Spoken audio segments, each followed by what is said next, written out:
ఓం తత్సత్. అదేవిధంగా స్వామీజీ నందిపేట అనేది తెలంగాణలో ఉంటుంది. అది నందిపేట.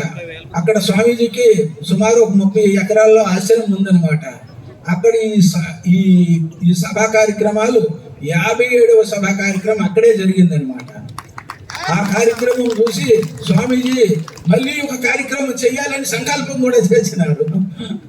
చూడండి, పుణ్యం చేసేటటువంటి వారికి ఏ విధంగా ఉంటుందో ఆ విధంగా అటువంటి స్వాముల వారు మనకి ఇక్కడ రావడం చాలా సంతోషం. ఎక్కడ ఎక్కువగా కార్యక్రమాలకు వెళ్ళరు స్వామీజీ, ఆశ్రమంలోనే ఉంటారు.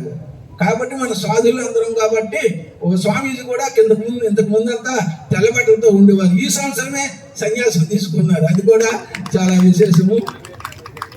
57 సభ జరిగాక వారు సన్యాసం తీసుకోవడం అనేది కూడా జరిగింది.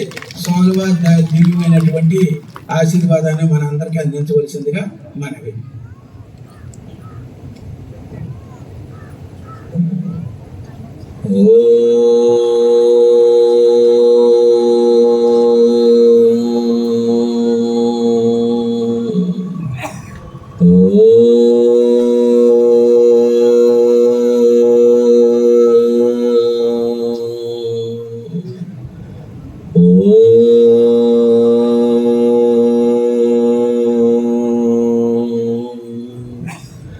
गुरुर्ब्रह्मा गुरुर्विष्णु गुरुदेवो महेश्वर गुरु साक्षात् परब्रह्म तस्मै श्री गुरवे नमः.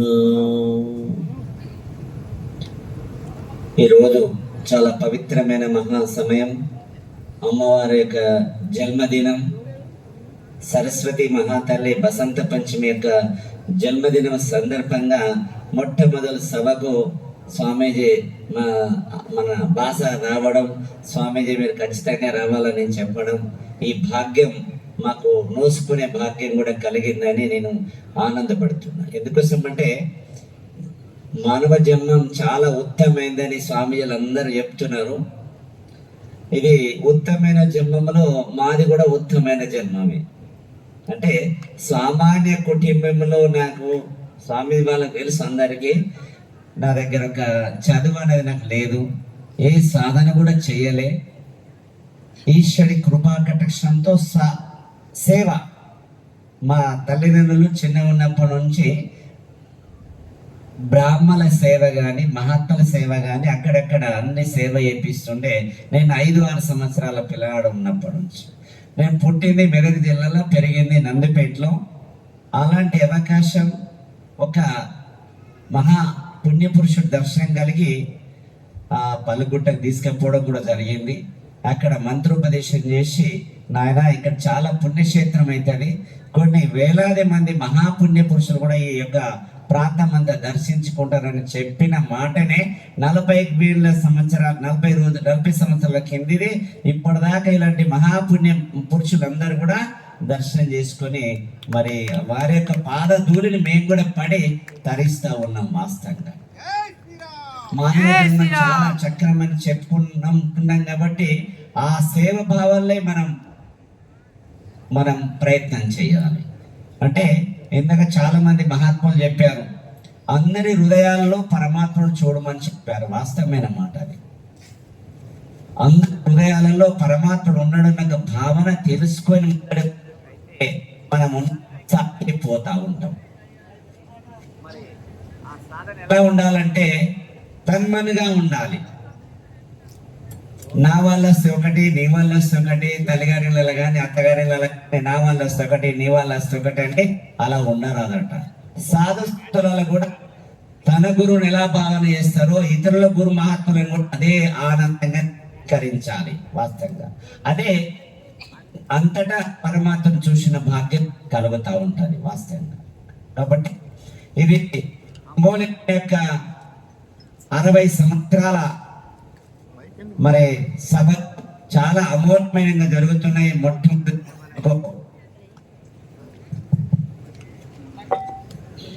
హరి ఓం.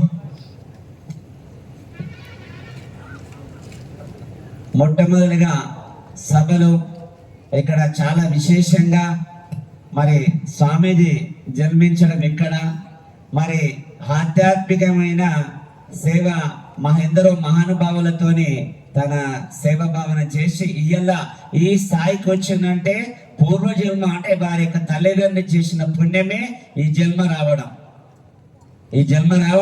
ఈ జన్మంతోనే మరి నేనే తరించడం కాదు, నా ఊళ్ళో ఉన్న మహాతలు పిల్లలు పెద్దలందరూ కూడా జ్ఞానభిక్ష ఇప్పివ్వాలని 60 సంవత్సరాల సభలు పెట్టడం మనందరికీ భాగ్యం కలగడం చాలా అదృష్టం.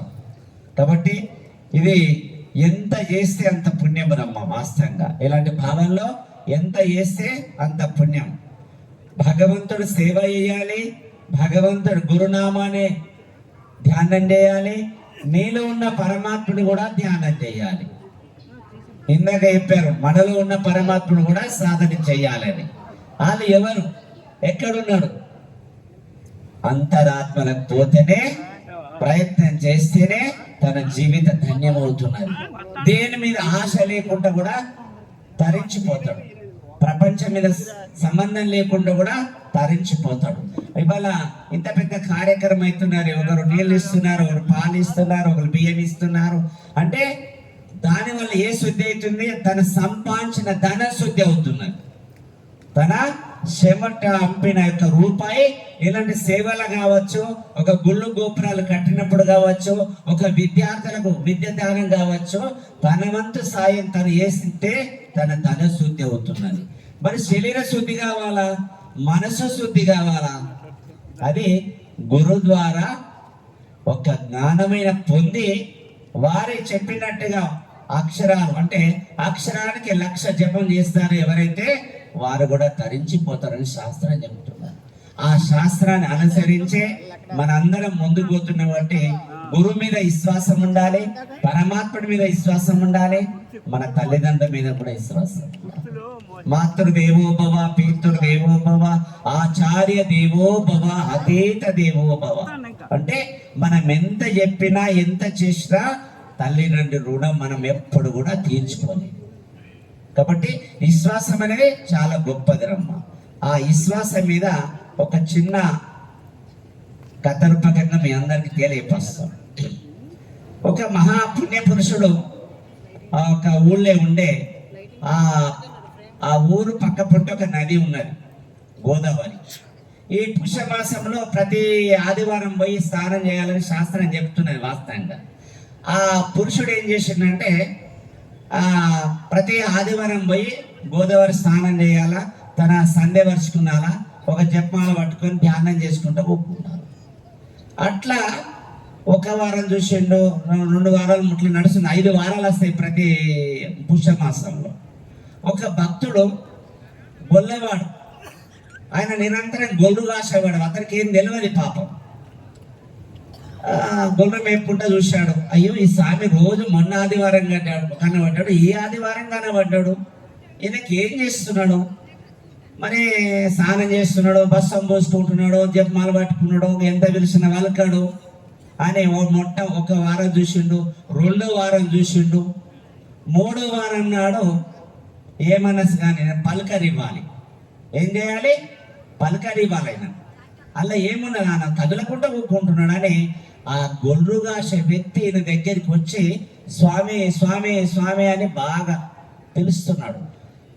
అంతట్లనే ఏమైంది నాయన, నన్ను అనవసరంగా బంధం చేస్తున్నావు, ఏమైంది అంటే, నువ్వు 3 వారాలే చూస్తున్నా, మరి నువ్వు ఏ విధంగా అయితే నువ్వు ఏం కనబడుతున్నావు, ఎందుకోసం చేస్తున్నావు అంటే, అప్పుడు ఒక దొడ్డు భాష నేర్పే మూర్ఖుడా, నువ్వేం చేస్తున్నావురా, నా అనుష్ఠానానికి భంగం కలిగించినావు, నాకు భగవంతుడు కనబడతాడు, నీకు కూడా కనబడతాడు, ముక్కు నోరు మూసుకొని నడిగలవాడు అని చెప్పేసింది.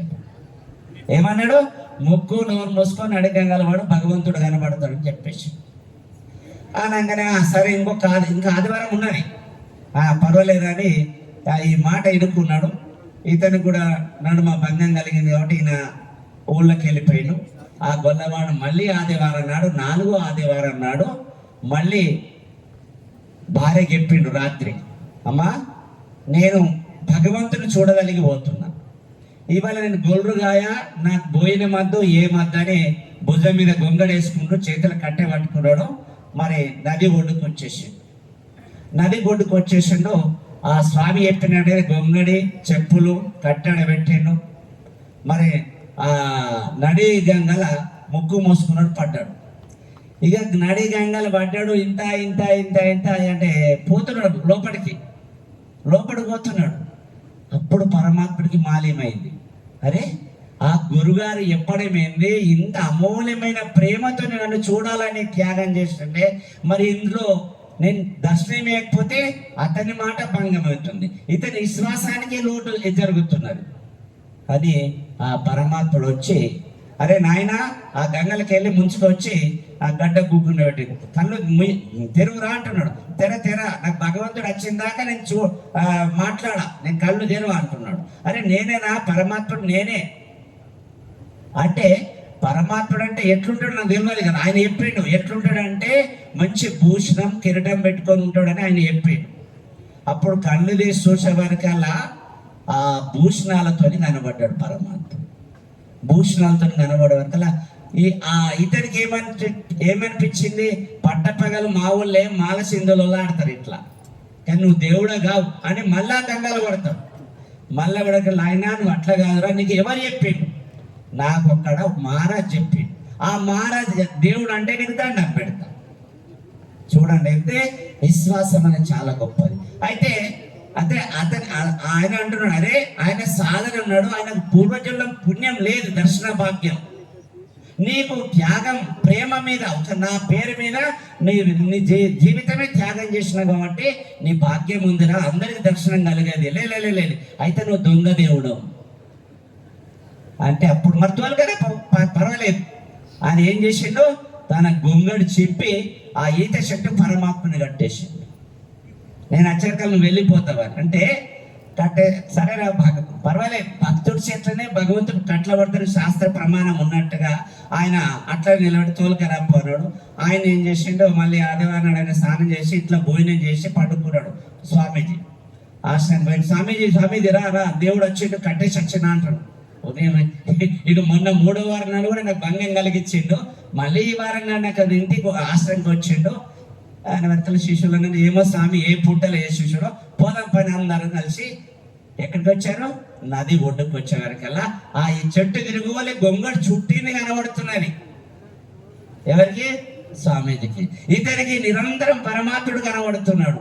చూడండి, స్వామి పరమాత్ముడు ఉన్నాడు అంటున్నాడు. ఏదిరా చెట్టు తిరుగువలే గొంగడి చుట్టినావు అంటున్నాడు. అప్పుడు ఆ గొల్లవాడు గొడ్డలు తీస్తాడు. పరమాత్మ దర్శనమిస్తే ఇతని కూడా ఇయ్యో, నాకు ముక్తి నాకు జ్ఞానం ఇచ్చిండు ఆయన కూడా దర్శనం బలగయ్యానగానే అప్పుడు ఇద్దరికి దర్శన భాగ్యం కలిగిందంట. ఇద్దరికి దర్శన భాగ్యం కలిగింది. స్వామితో ఉన్న వాళ్ళందరికీ కూడా దర్శన భాగ్యం కలిగింది. అంటే భగవంతుడి వాస్తవంగా ఎవరి మీద ఎవరికి ఈర్ష ద్వేషము కోపము లేకుండా తన్మనగా చేసినప్పుడే ఆ పరమాత్ముడు మన హృదయాలలో ఉండి మంచి పనులు చేపిస్తాడని నేను ఎప్పటి నుంచో ఆశిస్తున్నా. మరి ఈశ్వరి కృపాకటాక్షంతో మా తల్లిదండ్రుల యొక్క ఆశీర్వాదంతో మరి 57వ సభ కూడా మాతాజీ ఉండే ఇంతకు మొదలు ఆ మాతాజీ ఆగ్నేయంగానే మరి నందిపేట ఆశ్రమంలో ఇలాంటి మహాపురుషులు అందరూ కూడా చాలా మంది వచ్చారు. మరి ఇలాంటి ఆధ్యాత్మిక కార్యక్రమం అవకాశం ఉంది కాబట్టి చేస్తూ ఉన్నాం. మరి సభముఖంగా మరి మొన్న వచ్చి చెప్పాను, ఎక్కడ చేస్తున్నాం స్వామి అంటే మా ఊళ్ళో, మేము పుట్టిన ఊళ్ళో అన్నారు. నాకు కూడా అప్పుడే వెంటనే జ్ఞానోదయం కలిగింది. నేను కూడా పుట్టిన ఊళ్ళో చేయాలి మరి మంచిగా కదా అని మెదక్ జిల్లాలో పోతిరెడ్డిపేటలో ఒకసారి ఇంకా స్వామి ఆధ్వర్యంలో 2 సభలు చేయాలా, దాంట్లో ఏదో ఒకటి మేము అనుమతి తీసుకొని వారి అడుగుజాడలు నడుద్దామని ఈ సభకు వచ్చిన మహా తల్లులకు తండ్రులకు ఈ కార్యక్రమానికి పట్టుదల ప్రయత్నంగా అందరు చేసిన మీ అందరికీ చాలా చాలా ధన్యవాదాలు తెలియపరుస్తూ ఈ సమయం ఇచ్చిన స్వామి అందరికీ చాలా చాలా ధన్యవాదాలు. అది